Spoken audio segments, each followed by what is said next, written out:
Hi hello నమస్తే అండి. Welcome to Nivansh YouTube channel. నివాన్ష్ని ఫస్ట్ టైం మేము ఎనర్జీ పీటీ గ్రౌండ్కి తీసుకెళ్ళడం జరిగింది. నివాన్ష్ అక్కడ చాలా ఎంజాయ్ చేశాడు. నివాన్ష్ వాళ్ళ పప్ప నివాన్ష్కి ఇప్పటి నుండే ట్రైనింగ్ మొదలుపెట్టాడు.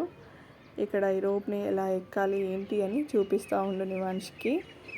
ఇలాంటి ఎక్సర్సైజ్ వీడియోస్ మీకు కావాలి అంటే కామెంట్ చేయండి. నేను నివాన్ష్ వాళ్ళ పప్పతో వీడియోస్ తీస్తాను.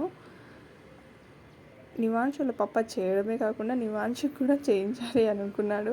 కానీ ఈ రోప్ని పట్టుకోవడం అంత ఈజీ కాదు, చాలా కుచ్చుకుంటుంది ఆ రోపు. చూడండి, నివాన్ష్ ఎక్కడానికి చాలా ఎగ్జైట్మెంట్ అవుతుండు, కానీ ఆ రోప్ని పట్టుకోవడం అసలు కావట్లేదు, కుచ్చుకుంటూ ఉంది. ఈ వీడియో కనుక మీకు నచ్చినట్లయితే లైక్ చేయండి అండ్ సబ్స్క్రైబ్ చేయడం మర్చిపోవద్దు. Bye.